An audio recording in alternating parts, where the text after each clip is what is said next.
Good morning. Today is September 29th, 2018. We are on the Clear Passage prayer line, but we are actually on the executive prayer line. So September 29th, 2018, and Lori's going to open us up in prayer, and then we will get started. Lord Father, what a privilege it is to come to you today and join together as we approach your throne in grace, learning to be better stewards of the knowledge, of the wisdom that you are sharing with us, of the discernment that you're giving us, of the power and the provision, Father, that you're giving us. Help us be good stewards of that. Help us be builders of your kingdom first, Lord, in the businesses and the ministries that you're helping us grow. And let us take each moment, each breath with an amount of grace, a measure of thanksgiving and gratitude. Dear Son, for making all this possible. In Jesus' precious name. Amen. Thank you, Lord. Amen.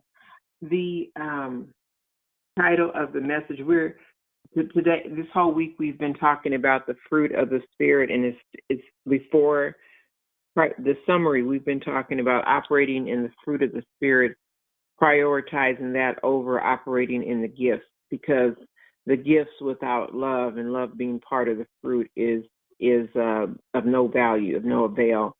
And it's in business, we're going to talk about operating in the fruit.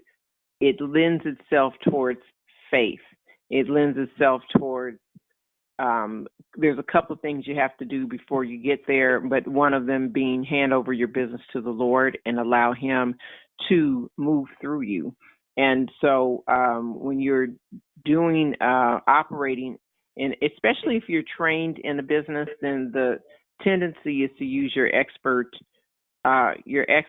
and professionalism will conflict with your faith, because faith will say do something illogical, are on God's timing and in God's plan and in God's way, where the business side would conflict with that, because the business school, business curriculum, business practices, normal ones, don't take into account the element of faith. And that's what you are operating. It was an additional element. You have something that's going to override any kind of logic. So we're going to talk about the fruit of the Spirit and where that puts you in the faith realm, in the whole scheme of things. So I'm going to go ahead and read Galatians. If someone can get Galatians chapter 5, verses 22 through 23, and we know it because we've been talking about it all week. But if somebody can get that real quick, so I can have it on this tape. Let me know when you have it. I'm writing it down right now. Hold on. Okay, there we go. In the meantime, as we are on the elements of faith, when we talk about, and you look at the fruit, does anybody have that scripture? Let me know. When we look at the fruit of the Spirit, that faith is at the end of it, but it's the culminating effect. Is exactly what ultimately happens. Is the faith. Okay, Edna has it. Okay, and hold on one second. Don't hang up. Hold on.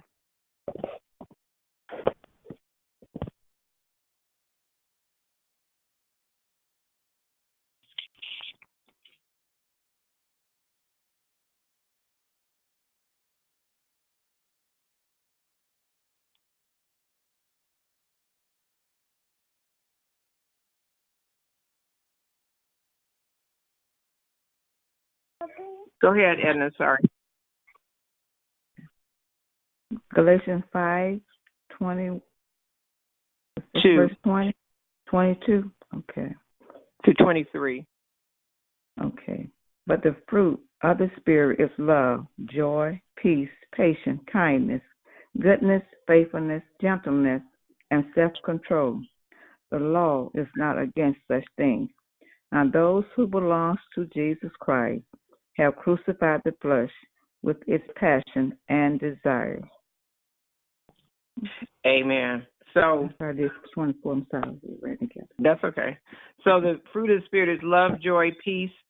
Say it was love, joy, peace, patience, kindness, goodness, gentleness, which they sometimes they put meekness in there. Okay, we got that one. Now on the what you're actually doing when we're going to hopefully get to 3 concepts today. All of them are things you have to process in your subconscious so that you can operate in your conscious. The way I would best describe it when you're operating in the fruit of the Spirit is is what you call intuition, or we call a hunch. It's the Lord actually leading you, and it doesn't actually. It's not always logical on how He tells you what to do. People have made discoveries, innovations. They've walked into a mega blessing. They have received an entire concept. And that all comes from the realm of operating in the fruit of the Spirit and operating in the illogical. And it's illogical in the minds of humanity, minds of human, with your logical, school, professional thinking. It's illogical in that area, but it's highly probable and logical in the Lord's realm. So it is operating. You're operating with the knowledge of your professional background, but in the realm of faith.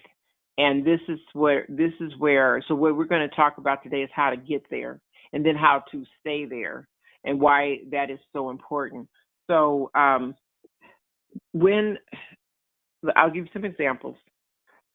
Faith, the illogical faith, when you're operating in the fruit, and when I say operating in the fruit, what it creates to you is a lightness. It disconnects you from the belief that only what you see and only what you hear and only what you can staple down is what's going to happen.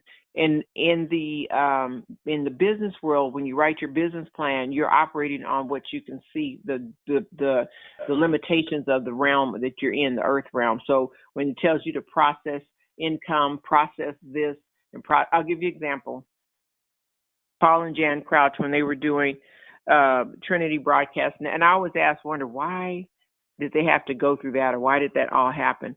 They were getting prepared for Trinity Broadcast Network, and they found the station, and they needed $100,000, and so I questioned all that because I went through. In developing the business that what I'm doing now, I had to go through some pressing, and when you start pressing, you want to go back and look at the map, you look at the words, you look at your notes, you look at what God told you, you write down everything, and it's like He sends you out into a place that appears to be the wilderness in the spirit realm and in the physical realm. And what happens is you're there for a reason, because carnal minds are not going to follow you out to the wilderness. Carnal minds will follow you out to where they see, like Lot followed Abraham, but Abraham had the blessing. But a carnal mind, it was an obvious blessing, but a carnal mind will not follow a person walking by faith. And so sometimes God leads you out into a wilderness, because only those that really know the voice of God will be there with you. If they do not know the voice of God, then they'll be like, no, I'm going to stay in town. I'm not going out. I'll just stay in town. And you driving out to some new area, you're going to some uncharted territory. No. And they'll stop. And so, but you're compelled. You don't know why, but you're compelled. You see it, you feel it, you hear it, and it gnaws at you like it just won't leave you alone. Even when Tyler Perry, I'm not gonna forget about Paul and Jan, and then I'm gonna talk about Tyler Perry. I'm just writing this down so I don't forget. Okay. He had a gnawing in his spirit that just kept going over and over and over again, and it's uncomfortable. It's like you can't sleep. You can't rest till you start taking action and making it happen. So Paul and Jan were called to do the TV station, and at the time, people in some churches, especially Pentecostal or holiness churches, they were going, the movies are bad, television is bad, everything is bad. You're not supposed to do anything. And so they had Christian television, and this was a brand new thing. And so they had mortgaged their home. They needed $100,000 to put down on buying the radio station, and the Lord had directed them to this radio station. And so they mortgaged their home and put in, and they got collections, they got all the money, asked everybody, and did everything they had to do. And they gave the man it's non-refundable. So they took a solid real dollar, which was the mortgage equity, the equity in their home, and gave it to a possible thing that might happen. Because when they say non-refundable, if you don't come up with that other money, then your first money is gone. So that was their risk, only one part of their risk. And then, so they did that. And they literally, and you have to ask yourself, why does it happen? But it's for a testimony, so that even people like myself are here telling you about the testimony, and you can tell somebody else about the testimony. And so that's back in that day that banks closed at 3:00. And we all remember that if you got there at 1 minute to 3, you got in. If you got there at 3, you got in. But you got there at 3:01, they would not let you in the bank. And so he said it was 10 or 15 minutes to 3, and a man walked in. So they had the $60,000 to the guy. Today was the last day. The guy would not give an extension. It was all looking dismal. And they had prayed, and they had fasted, and they had the church praying and fasting. They had everybody doing everything they could do. And so a man walks in, and he asked to speak to Paul, the receptionist, who he said they were not paying at the time, but she was looking like she was a receptionist. She was a receptionist, but she was volunteering. And it's good to hear all these things. And so then he said, I'm looking for Paul Crouch. And so he came in, and he said, and the receptionist said, do you want to see this man? And Paul said, at that point, and this is a good time. Sometimes God gets us a lesson in this as well. Sometimes God shakes you and gets you into a situation where you start listening to his logistics. You start listening to his logistics and not your own, because logistics will say, we're only going to take information this way. It's only going to come a certain way. And then when you get real desperate and you start, and all the religious stuff falls off, then you start hearing from God for real, because then you don't care what package the help comes in. You are listening for the Lord. And so anyway, Paul said, yes, I'll talk to anybody right now. And so the man walked in, and he took a cashier's check out of his pocket, out of his jacket, and said, I'm trying to buy a boat, and the Lord kept bugging me to bring you this money, and so I'm bringing it to you.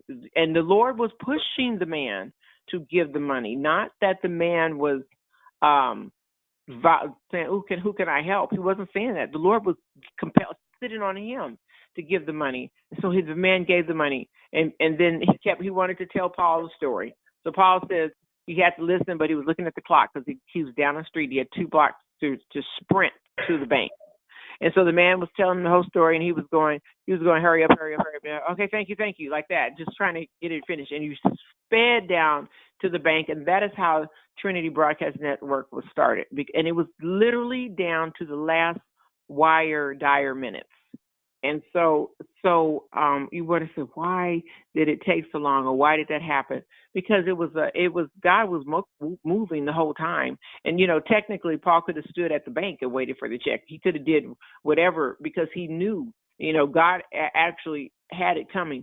So what that is to say is that it's sometimes in your call, like Noah, when I always talk about Noah, Noah looked ridiculous. He looked, just think about it. He had to hire people to cut the wood. He was in a small town. People knew everybody.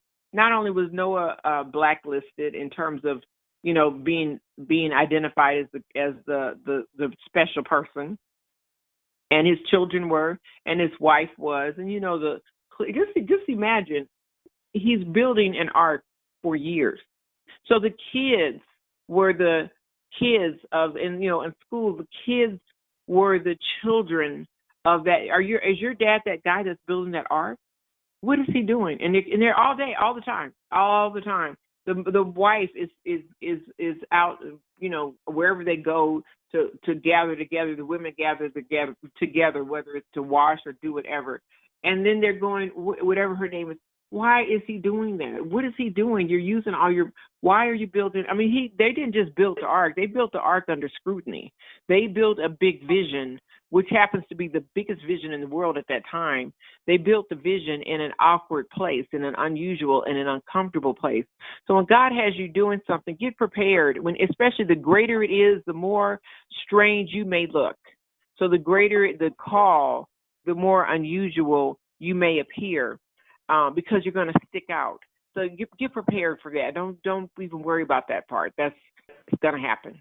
And so when Noah looked ridiculous, there were some people that I imagine that actually believed Noah, but because of peer pressure, they didn't want to go help. They didn't want to get in the boat. They didn't want to have anything to do with him because he had built up such an ostracized situation because everybody thought he was crazy. So now they thought he's crazy building the ark, and now he's taking all these animals into the ark, and he and his family is locked up, are in this ark, and it looks ridiculous. I mean, what are they going to do? So naturally, a human on the outside was going, no, thank you. We won't. We'll just stay. All that logic worked right up until the time that it started to rain. And then when it started to rain, that's when, oh my God, not the first time when it started, because they had never seen rain. When the rain started to flood, not the rain, when it started to flood and their homes were gone and they had gotten to that's when they were realizing, okay, the ark, that was a good idea, but it didn't look like a good idea up until the time. So you don't know what God is working with you, what he has you doing, and how far in front of society you actually are. But this is why knowing and hearing hearing the Lord is so very important, because it is a lonely walk. And when I say lonely, I don't mean in a bad way. I mean when you are thinking ahead and moving. Are you in a creative mode?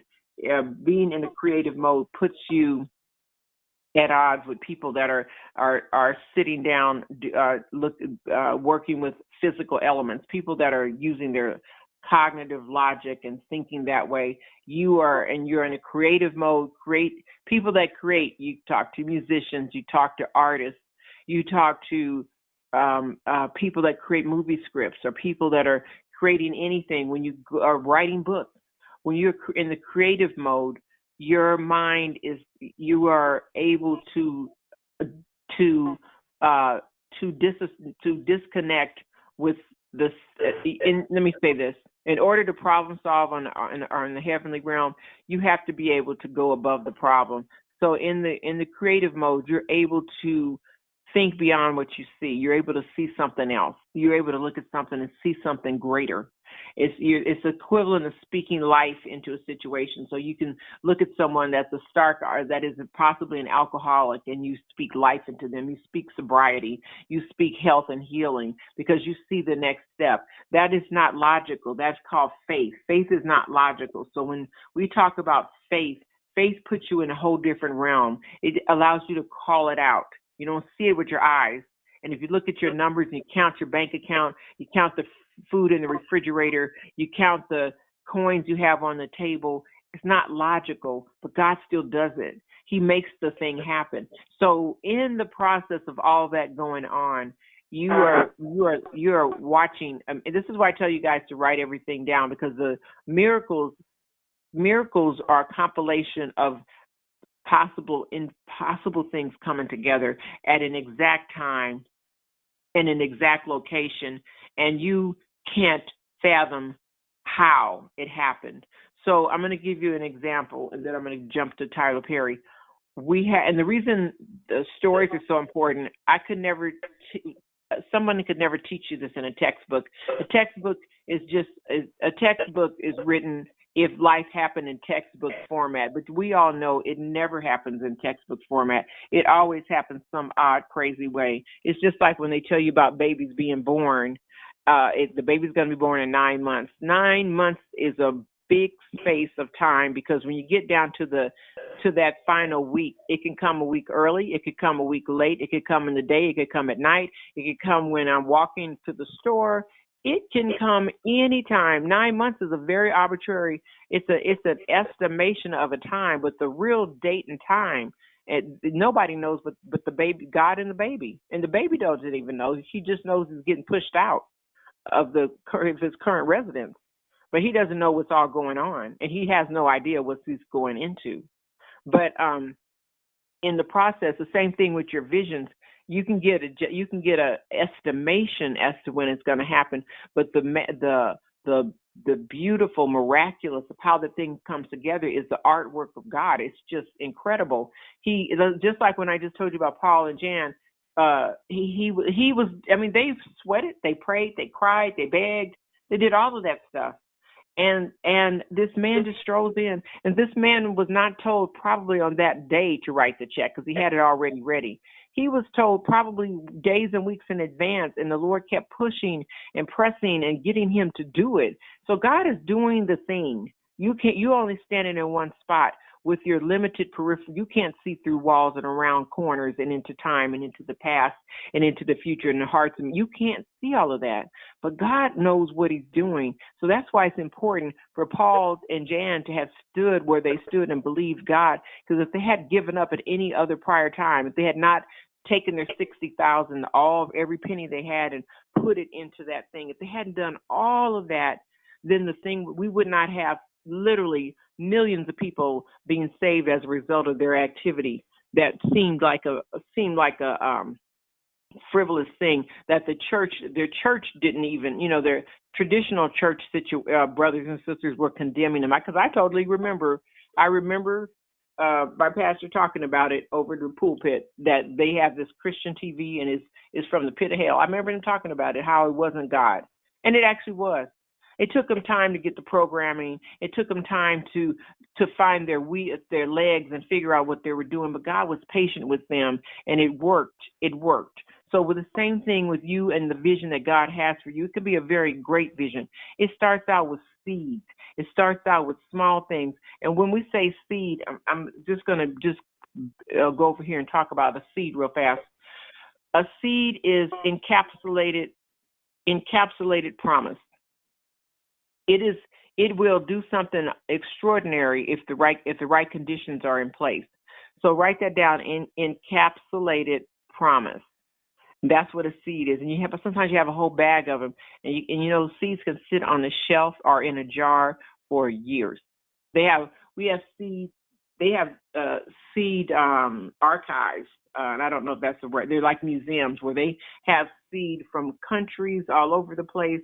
They have seed on vegetables that we don't even eat anymore, on old versions of prior pre-evolution of vegetables. They have seed, and they put that seed in the right soil with the right water and the right heat, they will still bring forth fruit. But in its encapsulated form, seed is encapsulated promise. Same thing when God puts the vision in your belly, puts it in your heart, in your mind. It's encapsulated. And you are the soil, and the word of God is the water, and that thing will not leave you alone. It will start to transform you. And it feels very much like you're pregnant, but in the spirit realm. And you will think about it at night. You think about it in the day. It starts processing and germinating. You get anxiousness about it. You develop a sensitivity about it. So what happens with you guys need to write this stuff down. When the seed gets in your spirit, some of you guys have been sitting with seed in your spirit of a vision and a promise for years. And some of you just got it. Some of you, and seed bears more seed. It bears fruit and more seed for the next vision. So what it will feel like is you will start thinking about it. It'll start germinating. It will start growing in the back of your mind without your agreeing or disagreeing. It'll germinate in your mind. You'll get an idea. I'm going to do song, a play, and then a business, just to show you how it would work. It is the same activity, different outcome. If it's a song, you might wait. Many musicians have woken up, are been doing something, and they hear something and it triggers the song in their spirit. And sometimes the song comes in completion. You'll get the whole drop down of the song all at one time. All at one time. You'll get the begin. It's like it sings into your spirit, and all you're doing is taking notes. But it came down from somewhere. You didn't do it.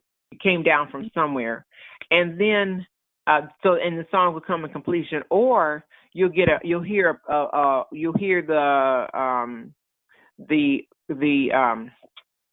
bridge. You'll hear the bridge of a song. The bridge is the part that they repeat, and they'll sing a verse and then go back to the bridge. They'll sing a verse and go back to the chorus part. So you'll hear that, and you won't quite know how to do it. You'll hear it, and then little by little, another little piece will drop in, and then you might have to wrestle with the beginning or the end. But a piece of it starts, and it sits in your spirit, sits in your gut, and it sits in your heart, and you're not quite sure of how to bring it out. But then once you know how to work with the intangibles, we call it intellectual property, but it's an intangible vision before it comes into intellectual property. And so that's how a song does. A play or a movie script or something else like that, it starts out with an idea that actually trails along with you as you could be going to the store, you could be at work, you could be minding your business. And that thing will still get in your spirit, and it'll start taking place. Characters start taking form. Logic of the storyline will start taking form. And you start writing it down on little pieces of paper, and you tuck it away. And the next thing you know, you have the whole thing. And it just kind of invaded your life, like it needed a host to be ushered into the world, and you hosted a vision, you hosted a play, you hosted a song into the earth realm, you escorted it into the earth realm. And so I had one time I had a dream about, and this is how I started my whole writing career. Started all the things that have blown up now. Started with my first. We had done about 4 or 5 books before I started doing the magazine, but it all started with, I was having a dream. I had a dream, and you know how you have regular dreams, and you have those dreams that are real, like you were there, and you were kind of wondering if it was a real dream. It was one of those dreams that are very tangible, 3-dimensional type of dreams. And so it was one of those. And me and my daughter were going into a party, an event, and we were behind Oprah. And so I tapped her on the shoulder, and I started going. And this is why you have to always. This is important. You have to always stay ready. And I have always since then been ready. If somebody asks me, I know. And so we had. And Lori, I'm going to leave some room at the end if you can. I know I'm putting you on the spot, but I just would like you to give a little bitty spiel about the importance of branding before I get finished, when I get to the end of it. But your story. So what happened was when I was talking to Oprah, and I was going, I'm doing a book, and and I just started just throwing up on her in words, just no form to it, just telling her. But it was short, and I told her, and then she looked at me and she held her hands out, and she says, I'm waiting on you. And I woke up that morning, opened up my folder, got a pad of paper, and I started writing. And I haven't stopped since. And I've been published. I've been doing all kind of stuff. But she was like, I'm waiting on you, which means I had not put pen to paper. I was just talking. But I had not started stepping out in it. I didn't even have my story together. I didn't even know how to tell her what I was doing. I didn't even know how to eloquently explain my spiel on what I was doing. I mean, I do it several times a day now, but at the time, all the little, as you tell your story, the logic of the story, the thing will start to germinate, and it becomes real. The person that you're telling it to, and you may already have it done already, but you start. Walt Disney was talking about Disneyland way before they broke ground, and he probably sounded a little bit odd, talking about it's a place where people can come and be kids again. We're going to have a Tomorrowland. We're going to have an old town area, mid-central town, and showing them the blueprints. And had it not been for the money, he would sound like a crazy man. And so many visionaries, you listen to them and you go, oh, okay. And you don't, but then the thing starts to happen, and that's when you realize, okay, what's something to it. So visionaries look strange until you break dirt and you start actually building, and you're accumulating the bricks and all the things you need to do. So getting over to Tyler Perry, Tyler, remember what I told you about the vision sitting in your spirit and you having it. He this is one of the strangest stories that I've heard, and I always listen. Because I'm a visionary, because I help people develop their whatever they're doing, their vision especially. I always listen to the oddities because there's some similarities that happen on everybody's vision. It's the going out into the wilderness and looking crazy, and in that faith pressing through the obvious physical thing, especially when God is compelling you to do a thing. It just snatches you and you have to do it. And so anyway, because your life will be distinctly one way if you did it, and it'll be distinctly another way if you don't. If you are an innovator and God has given you an idea and then you don't act on it right away, and then a few months later you look on TV and somebody else is doing your thing, that happens often because the vision's going to get into the earth realm, and if you don't birth it, he got a few more people that will push it through, and somebody will take him on his word, and you'll see them up there selling them. You get 2 for $9.99, and but wait, you get one more, and they're doing the thing a version of the thing that God told you to do, but that person did it, and you didn't. That's the difference. And they will be making millions. And then when they start doing it, it'll look all crazy. And then you see, everybody has seen that guy with that Gorilla Glue and the other kind of stuff and the sealant and the chop-o-matic, all kinds of ideas. And they come on Saturday morning, and the guy says, but wait, you get one more. You get a whole nother set, just pay shipping costs, that whole thing. That some of you may have seen your stuff up on TV just that way. And this is what I'm telling you about the acting on it and the hearing from God and the doing. So Tyler Perry said he knows he wrote a play. He wrote the plays, and then he would take all. The first time he sold his car, took every dime he had. Sounds very similar to Paul and Jan. Took every dime he had and opened up the shop, rented the theater, did everything he had to do, and nobody showed up. He said he had a theater for like 300 people, and he said it was maybe 20 people in there. And so that's how and they were friends and relatives. And so he would lost everything. So he would be sleeping in his car. He would do some strange things, and then he would start it again. He said this happened like 6 or 7 times, not a few times, a lot. And so he would say, I know God called me here. I know he told me to do this thing. I know in every increment, he would say, yep, that's God. Okay, I'm going to do it. Yes, that's God. Okay, I'm going to do it. And yes, and he would fail, appear to fail. And so his mother told him to go get a job, just go get a regular post office job or something like that. And then our UPS, I can't remember what kind of job it was, but he said, go get a job and get just be a regular person, get a job, fit in, settle in, and just give up that stuff. Stop doing it. And he was, and then she supported him because it broke his heart that she said that to him. But then she ultimately supported him. But the vision was compelling. If you can walk away from a vision, most of the time people would, because nobody in their right mind would do what Tyler Perry was doing. The thing takes over you. Nobody in their right mind would do what Noah did. Nobody in their right mind would do what Paul and Jan did. Nobody in your right, normal, carnal, physical, logical mind would you go out and start something and take some hard assets that are real. Money is a hard asset, and put it onto a maybe kind of thing, vapor of a concept. So there's no logic to that, but God is in it. If God is in it, then you will be doing these things. This is how it'll look. So Tyler kept doing it, and then he said he just got into this routine with God. He was going to do what God told him to do, and he didn't know why he kept failing. He wasn't happy about it, but he was doing it. And sometimes God will tell you to do something, and you go, why do you have me out here looking crazy, and I'm out in the wilderness? It's not making sense. I don't know what I'm doing, and just why, God, why? And so he was doing that, and the Lord told him to be quiet. He actually said, shut up. And then he said, look out the window. This particular time, this last time it happened, he looked out the window and it was a line of people coming into the play that were trying to get in. And he said from that day till now, he starts selling out. And he started selling out, and the areas got bigger, and the things got bigger, and all that stuff got bigger.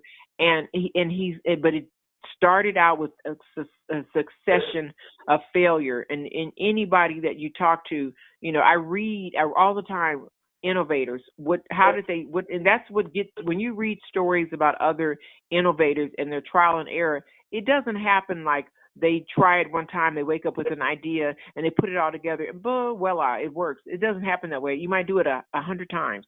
You might do it so many times before it actually works. Thomas Edison and the light bulb, thousands of efforts to do it. Michael Jordan and sinking a basketball, thousands of times he practiced before he got it right. Einstein was a clerk at a patent office before he started doing his own thing. He was he was operating out of his calling, and he was operating in a minimal way, a very rudimental way, and when he was operating out of his calling. But when he was in his calling, he was brilliant. But outside of his calling, he's very average. Like Michael Jordan is an average golfer. Even he practices a lot. At the time, he was an average golfer. He was a phenomenal basketball player because he was in his element. So you will have an average life if you are operating outside of the call of God for your life. So you're not called to do everything well. You're probably called to do one single thing extraordinarily well. And you're probably meant to excel in one single thing in an extraordinary way, not everything. So sometimes we think the gifts transfer. Sometimes they do.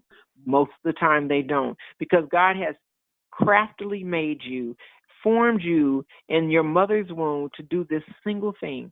And you can do this single thing very, very well. Not that you want to do it. Some of you may take it as a curse as to why do I do it? And not only do you do it, but you're compelled to do it.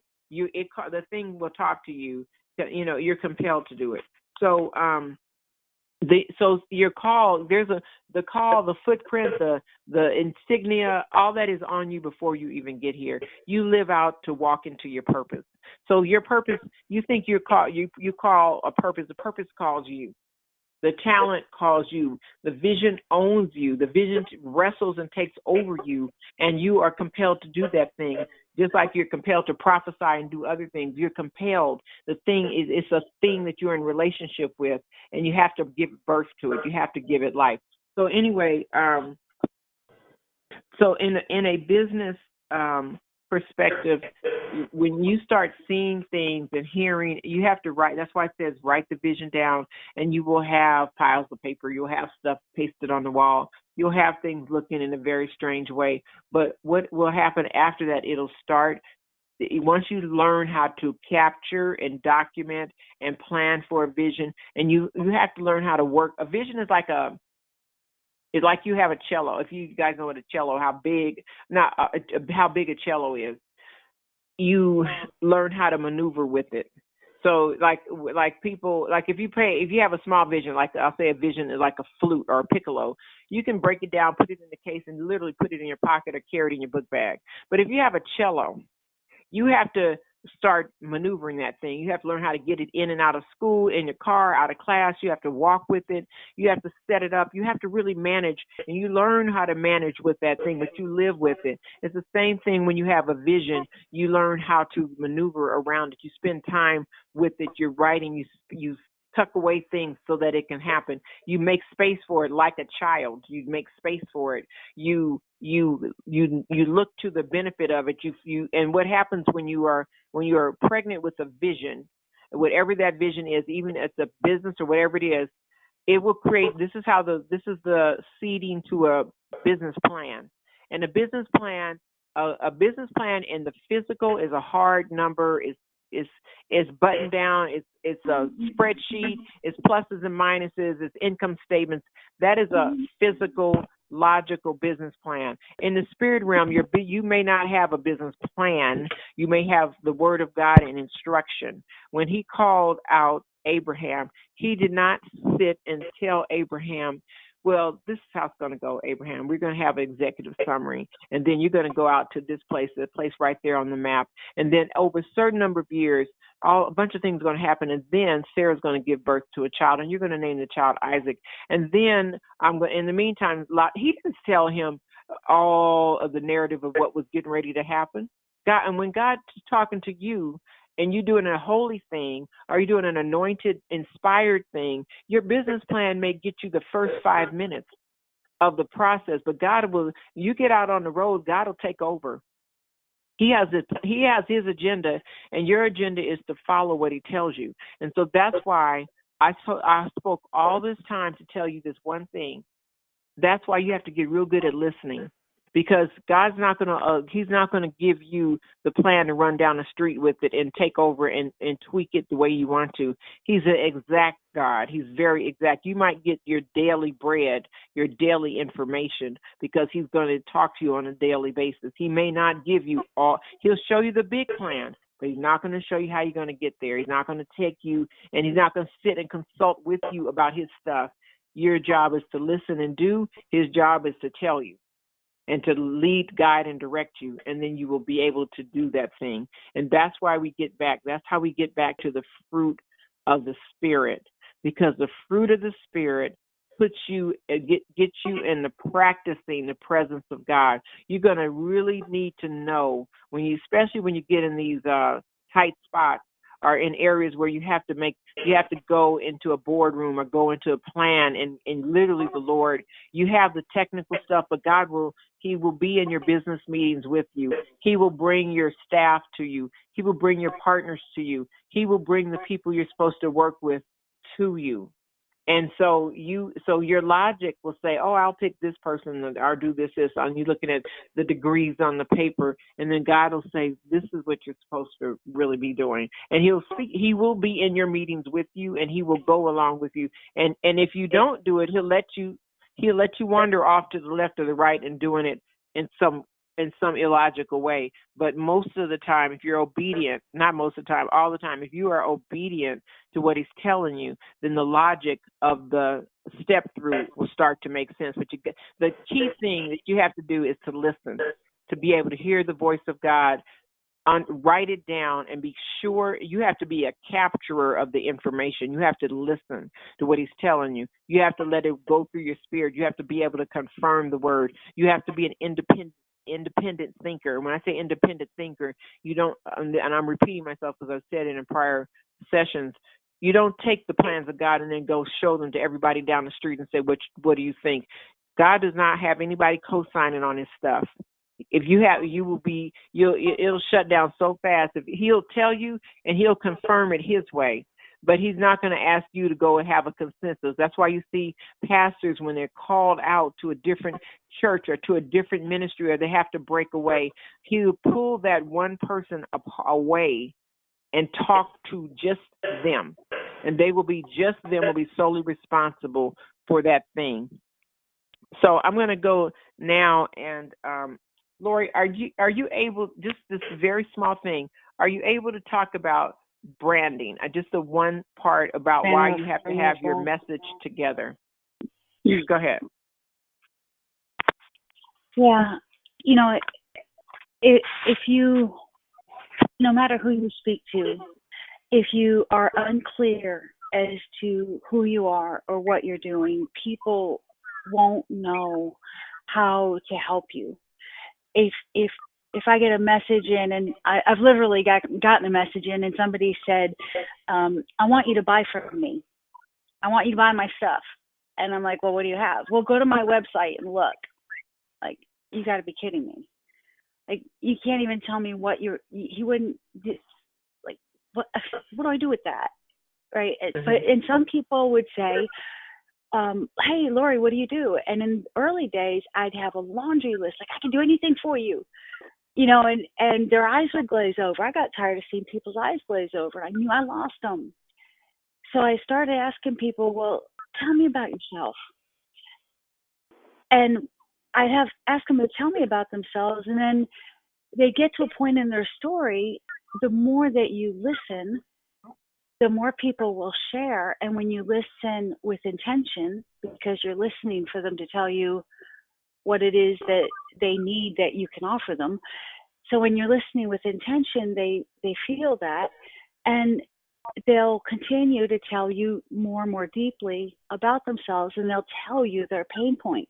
They'll tell you what keeps them up at night. You don't have to ask them, hey, what keeps you up at night? Just let them talk. Mm-hmm. And they'll share that with you. And then you'll say, oh, I know somebody who can help you with that. Or I offer something that may be able to help you with that. And so you approach them as a human being. You know, and when we work in the fruits of the Spirit, I've been learning so much this week, too, about what made me who I was and what made me so popular and why I was so successful, that some I knew and some I didn't realize. And these teachings have really filled in a lot of the holes for me, because what I need to do going forward at this point in my career is to focus on the refinement. I can't do the training that I used to do. I have to do the advising. I can't even do the consulting that I used to do. I have to do the high level. And so how do I focus on the high level? And I have to do that by really being aware of all of this knowledge that Althea is sharing with us, of understanding how this all works. His banner over me is love. Love is the highest and best thing. People think about me because they want to be with somebody that loves them. People do business with people they know, like, and trust. That's because they want to be with people that love them. And mm-hmm. the faith and hope, the courage, all that comes, the kindness, all of that comes, but the love is where it starts. Mm-hmm. Thank you, Lori. And you know what happens is we're stewards of God. So when you're doing a business with Him, you are doing a business for Him. We're ambassadors to the kingdom of God. So even in your business, you are an ambassador to heaven. People shouldn't see you in the business realm and then see you in church. They should all be connected together. It should all be a uniform. Your trustworthiness, your character, your integrity. You should even. This good customer service. I was telling a guy this yesterday, just to give you an example. People, you should be your business should be a witness to the love of God. That's what I'm saying. That's what she's saying too. Your business should be. They sometimes they can define why they're drawn to you, but if you're selling anything because they like you, they feel the love, they like you, they'll buy it. If you are in the business of being a car wash and then suddenly now you're selling cell phones, they will switch that business over because of you. And so it's beyond the brand; it's the spirit behind. That would be. Lori, you should think about that too. Branding with the spirit, but how you the spirit behind the thing, like Walt Disneyland. When you go into Disneyland, there's an excellent example of customer service, because and Nordstrom is a really good example of customer service, because I'm not afraid to buy at Nordstrom because I can bring it back. I never have taken anything back to Nordstrom, but I buy it there because I can take it back. And I also buy it there because they give me when you go to the perfume counter, they're the only store that I know, and it's a small thing, but if you have these little things that you do that nobody else does that differentiates you and puts you makes you feel so, if you feel rich while you're shopping, you will spend more money. If people feel beautiful and loved and pampered, that's why Beverly Hills is such a big deal, because you can spend $6 in Beverly Hills or spend $20 in Compton, where the customer service, you feel like you've just had an experience. When you go, we're gonna walk through. I'm just gonna give you an example real fast. We're gonna walk through the Beverly Wilshire, and we're gonna have a cup of coffee. So we're walking through, and you're sitting down. The music is. You're walking into the lobby. They have the music playing in the background, whether it's a piano playing or with the violin or a guitar in the corner. The music is playing. The sunlight's coming in the room. People are gently chatting. And they're sitting down at a table that has a linen tablecloth on it. They have a napkin teepeed on top of the table, a beautiful glass of water glistening, and the sunlight's going through the glass. There's ice in the glass. The water is being poured in the glass. And the waiter comes up to you, and you're saying, and you're sitting down. You've been shopping. You put your bags on the next table. And you said, I just would like a cup of coffee. Well, guess what's going to happen when you get that cup of coffee? Because it's the customer service, he's going to come with a towel on his arm. He's going to give you the cup. Cup is going to sit there. A beautiful pot. It's going to pour that coffee into your cup. It's going to be fresh coffee. Obviously, it's going to be fresh coffee. And then it's going to be a little container of cream, and then not just regular sugar. You're going to have sugar. You're going to have candied sugar on a stick, or you'll have raw brown sugar, or you'll have plain white granulated sugar. But you'll have 3 or 4 kinds of sugar you can pick. You only have one little cup of coffee, but you can have 3 different kinds of sugar you can put in this coffee, and then you're going to pour in. So because of the grandeur of the presentation of the coffee, that coffee seems to taste better. And the atmosphere and the environment and the waiter and everybody, the customer service, you feel like you are a millionaire for that 15, 20 minutes that you were in that. You are having an experience. You are experiencing not the coffee, you are experiencing the whole environment. And so then you go in, and so you're gonna have a second cup of coffee. The coffee you only pay one price, they'll refill it. But you're gonna have a second cup of coffee because you need to try out that second kind of sugar. So the first sugar is the raw sugar, and you drink the coffee. Oh, it tastes delicious. And now you're gonna be on the phone talking to your friends about this coffee that you're having, and you're telling them about, oh my God, it's the best coffee in the world, and it's this, this, and this. So now you're gonna plan to come back with your friends, and now you're gonna have lunch, because if this coffee tastes this good, lunch must be awesome. So you're going to come back, and then I'll have a second cup of coffee. You pour some more coffee, and you now are going to take that. They have this coffee sugar it's rock candied sugar that's been sealed to a stick, and you stir the candy sugar, and it's just fun. And you put it in your coffee, and you put some more cream in there, and you're swirling the cream around, listening to the violin or the guitar or the piano, listening to other people talk, and you're having a grand old time. You only spent $6. But guess what? Now you're going to leave this guy a super tip because he was so wonderful, and you had it. That environment shifted your atmosphere, made you feel important, made you feel wonderful, made you feel happy. And that's what people remember, how you made them feel. Your business, people should feel a certain way about your business. It is worth it to give refunds or do things that are necessary or make it right. I think we have had 200 plus writers. I don't even know how many readers. I've only had one complaint by one lady, and she happened to have been crazy. She was a stalker. I tried to fire her, and she refused to be fired, and it was a whole big fiasco. But only one complaint, because whatever they ask me to do, I want to make sure I get it right. So when they say I need my name, I had one lady. She had this obsessive thing with her personality. So she went and measured the size of all the other writers' names, how many points their names were, and she wanted hers to be that level.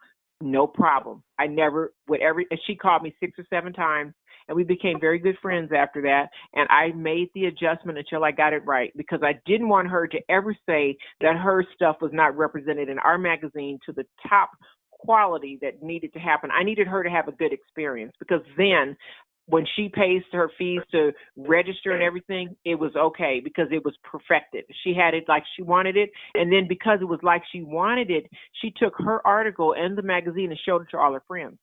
And so she grew it by herself, because she grew her stuff because she was happy with what was done. That's how it is. When you go to Nordstrom, I said all that to say, when you go to Nordstrom, they allow you to get the perfume samples.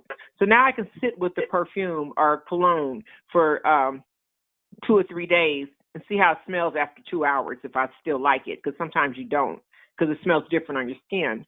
And so they know that. So they allow you. So you can spray it on a paper. Perfume sprayed on, I'm just telling you how to become an expert in your area. Perfume sprayed on a paper does not take in the chemistry, does not take into account what is that perfume going to smell like on you. So when you lock into, and people buy perfumes, they stick with it. So when they put that perfume on your chemistry, on your arm, it can smell different on 2 or 3 different people because your arm is part of the smell. Your skin chemistry is part of the smell. On that paper, you don't pick that up. And so when people are trying to be cheap and just spray it on a paper and they say we don't give samples, they're missing out on a sale. Nordstrom gives you samples. Those samples sell cologne and people keep coming back. So the little things you do to make a difference in your business will differentiate you, and it makes you that Beverly Hills experience. If you ever, whatever town, because we're all over the country, you guys are listening, go have a cup of coffee in a very, very high-end restaurant and absorb the whole thing. That's how you should live your life. That feeling is how you should feel. And you should be in places that make you feel that way. And then you yourself should make people feel that way. The luxury of it all. And the reason you do that, heaven is a wealthy place. This is what God makes us feel like. He makes us feel like we are children of royalty. And that the devil makes you feel like scum, like dirt, like, oh, you're terrible, you're nothing. His goal is to stomp you in the ground. But when you're in the presence of God, you feel wealthy, because wealth is a part of what he does. And if you are a wealthy person, it exudes from you, not because you pull the money out your pocket. It is an inside-out thing, if you want to know the truth.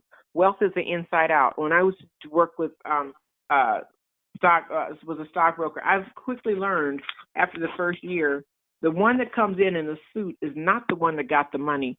The one that comes in a bowling shirt or a little Hawaiian shirt with the flip-flops on and talks about whatever and comes in, that's the one with the cash, because he's not actually at work. He's on his yacht. He's actually, or I see little skateboard guys come in there and they're millionaires. And they're not worried about what you think. They're not trying to impress you. Sometimes the boss doesn't wear a suit. The owner doesn't wear a suit. The owner dressed like he wants.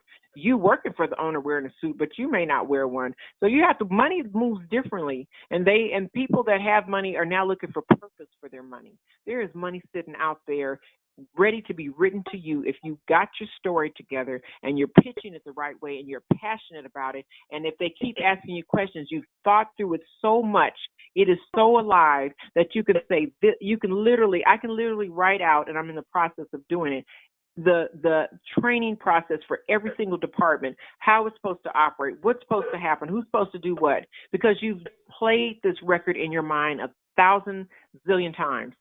If this happens, this is what we're going to do. If that happens, and the thing starts, and it's just like laying out a blueprint. And God, that's the work you do with him, and you start doing it. And then now you have mastered this thing. Remember when I told you to pick 3 or 4 or 5 people in your industry that are top of their game, and that's your starting point? You pick the top people in the industry. When I pulled together ETM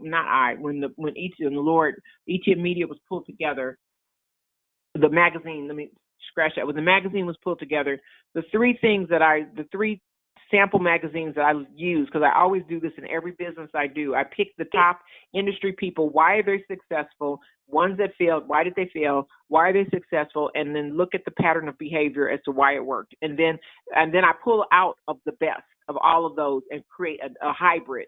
I don't go into any particular one 100%. I pull the best. So the 3 ideas that I used for the magazine was Vogue, because of the high resolution of their pictures. I use Martha Stewart because she has such a beautiful, elegant layout on her magazines. And then I use Wall Street Journal because Wall Street Journal has got great content. And so there's some secondary ones like Harvard Business Review or GQ, but I looked at those 3 magazines, and then I started understanding about page flipping. Then I started understanding why people do what they do, and I started listening. When I would tell people stuff, they would ask me questions. Like the first time I charged a person to set their magazine stuff up, I wasn't trying to charge her. She said, how much did it cost? And I had enough sense to say it cost between $400 and $600. And she said, no problem, and she sent me a check. That's how I got my first payment. I didn't ask for it. Somebody offered it. That's how I got paid. And then after that, everybody else was paying. But I didn't know at first. I was like, getting people to write and getting things to happen. It was through trial and error. And then we went up and up and up, and it kept going. And today, not today, but yesterday, we had, this is to show you how God moves. we had a discussion on fruit of the spirit, and we were talking about before you operate in your gifts, you have to operate in the spirit. You have this fruit. That fruit is the most important thing. Then I had one phone call yesterday with a doctor, and his first name is Doug. I can't think of his last name, and he was talking about cellular resonance, and he was talking about how you heal. And this man, in scientific terms, repeated to me verbatim the conversation I had with you guys at 7 a.m. My mouth fell open. I couldn't believe it. He wasn't on the line. I just met him. He said, you can take all the medication. You can do all this other technical. Well, let me back up. The key thing I said was, before you do the gifts, the work, make sure the spirit is right and the love. That was the key thing. He said that he does healing, and he's a man of God. He does healing through the body, through changing the thought processes in your cells, and through getting people to start operating out of love. Because if they operate out of love in their spirit, it will heal their body. I was like, I'm done. I am done. This man doesn't even know me. He said exactly what was said in the morning, and then he has scientific proof. He talked about it, and he's going to write for the magazine. And this is my point, is that I asked God to send the writers, and he's not sending any writers. He's sending extraordinary, brilliant, talented people from the four corners of the world to write for the magazine. I am blown away. I am not doing this. God is doing it. I told him, you run the business, I'll answer the phone. And you guys should say that to the Lord. Give your business over to him. You run the business, Lord. I will answer the phone and do what you tell me to do, because nobody can put a deal together like God can. If you hand over your vision to him, let him do it. And you got to study. You got to study so you'll understand what he's telling you. And then let him do it. Don't let your ego do it. Don't let nothing else do it. The Spirit of God will do that thing. It will grow it into extraordinary situations. And Lori, I know you have a thing, we'll talk about it later, but he will do extraordinary, incredible things that your mouth will fly. You won't believe it. Like, I have miracles every day in my business. Every single day we have one or two miracles minimum. I can't tell. I couldn't even write it all down now. I couldn't even tell you how it was happening. And I know I'm not operating in the physical. I'm operating in the spiritual realm, but it starts from the stuff that I'm telling you. So I'm going to pray over you right now. But you guys, and write your visions. If he keeps giving you visions, write it down. Don't say I'm going to do 1, 2, 3. Get your mind out of the way and let the Spirit of God flow through you, and put that stuff on paper. And then paste it so you can see it on the wall, put it on the refrigerator, put it on your bathroom. But let the world know, let God know, I see this thing, I acknowledge it, I receive it, I'm taking it seriously. The thing you gave me, I'm taking it seriously. I use a marker and put it on index cards and stick it on the wall, because I don't want him to think for 1 minute that thing he gave me is nothing. I value every title of every book he's ever given me. I put it somewhere until I finish it, and I don't put it down. I don't put it in. I don't tuck it away. I want him to keep giving me information. The reason I get a word every day, and sometimes I get extraordinary word every day, because I give you a word every day. If I stop giving you a word, I'll stop getting the word. So that's why you start writing that vision on paper and putting it on the wall and putting it somewhere, and value the thing that God is telling you. So let me pray over you, and I'm sorry we went a little bit over today. Hold on. Father, in the name of Jesus, I thank and praise you for everyone on this line, everyone that is pregnant with vision and purpose and promise. Some of them are carrying great, great vision, great promise, world-changing events, world-changing things and thoughts and processes. Lord, I ask right now that they release the earthly limitations and start thinking in the heavenly realm about the thing you've given them. They use a heavenly thought process to process a heavenly thing. That they start lifting up out of the comfort of the physical logic and start listening to you on constructing the illogical and the extraordinary, that they will allow their spirits to interface with their minds, and they become brilliant in the thing that you're telling them to do, that you drop down knowledge and information and understanding, and they follow you with the purity in their spirit and not allow any earthly physical, ego, flesh-based contaminations to detour or to change it. But they are able, and they develop the skill set to land the vision exactly like you gave it to them, and to follow it exactly like you gave it to them, and to not struggle with it, but allow it to flow from the throne of heaven through their bodies onto the paper or onto the keyboard or land in the earth realm, and they will write it down, and they'll write it down, and they'll make it plain. And because all those creative ideas come from you, and that they'll start to learn how to transcribe, how to scribe what you've told them to do, and become good listeners.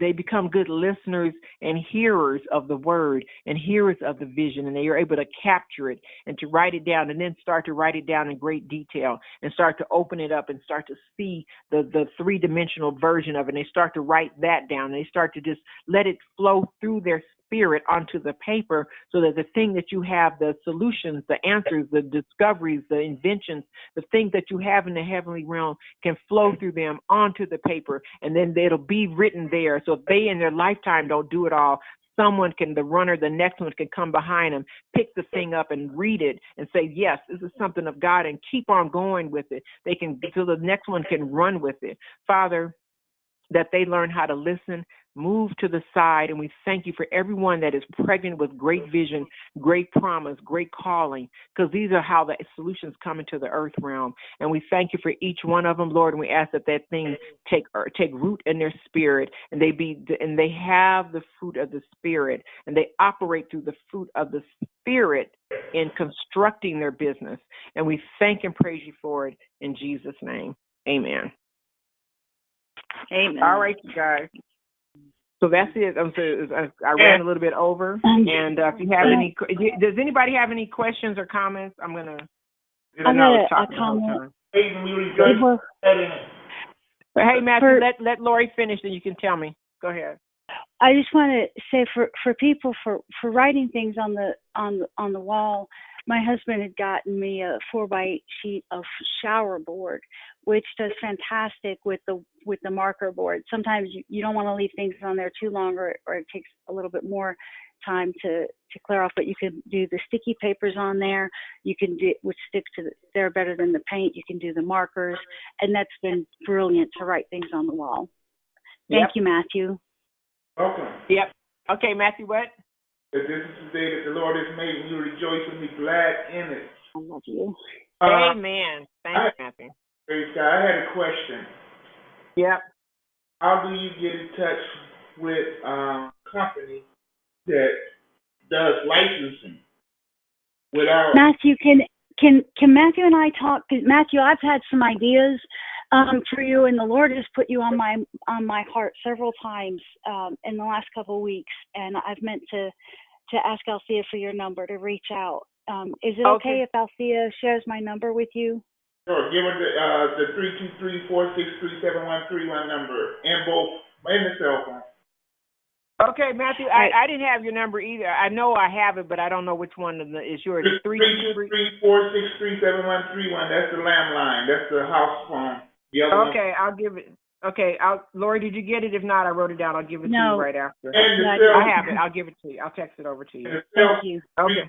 3-877-2176. Those both the numbers. 32. Okay, I have them down now. Okay, I'll give them to you, Lori. Great. Thank you. All right. So, anybody else got any more comments? This is Patty. I just wanted to know. Lori said, what did her husband get her? A 4-foot sheet? 4x8 shower board. So if you go to like a home improvement store and you're gonna do, they have prefab showers where you put in the shower and the tub and stuff, or you can put a board like a drywall board, but it's for the shower. So it's got a film on it that stuff sticks to it easier. And I live in an apartment, and he stuck it to my wall, and he put a frame around it. Oh, that's great. Yeah. Awesome. I mean, if you're gonna hang a picture on the wall, you might as well put a piece of shower board on the wall. You know. Mm-hmm. Right. And write the visions on there. Yeah. It has been so helpful so many times. I would love to see blurred snapshot views. I mean, so the ideas aren't given away, but I'd love to see shots of what everybody's vision board. And I asked Althea, and she told me too. And can I get Lori's number at some point?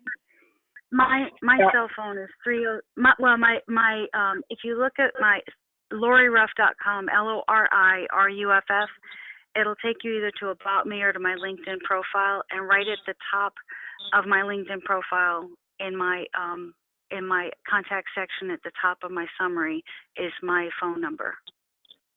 Okay, and it's Lori Ruff, LORI? Yep, RUFF, like Bow Wow. Mm-hmm. Ruff, ruff, ruff. Okay, thank you. I used to train dogs, so that's a good way to remember.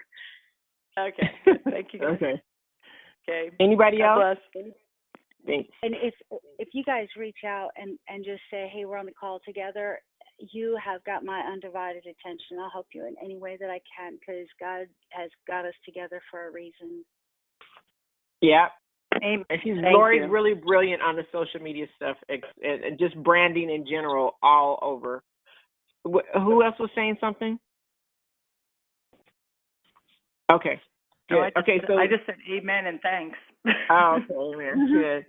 Okay, great. So that's it. We ran a little bit over, but we I think it was really necessary. So good. I will see you guys on Monday morning, 7 a.m. Same Patty, same bat channel, same bat station, and we will get started. We'll get started. All right, guys. So have a great weekend and write your visions down. Those things are very, very important. I mean, I'm telling you, you could be sitting on millions of dollars right now in seed form. So put it on the paper and get it in front of eye. If you put it in eye level where you see it, your mind won't let it go. It'll keep processing. That thing will manifest because you have brought it out of your head, out to the three-dimensional, out into the world. It really works. It'll take off, and that's when they say the blessings will I'm not going to get started again, but that's when they say the blessings will overtake you. If you write it down, it will continue to happen. So we're going to do the writing of the vision stuff. We'll keep more on that. All right, you guys have a great weekend. If you need the tape, just text me. Okay, bye. Thank you so much. Amazing. You're welcome.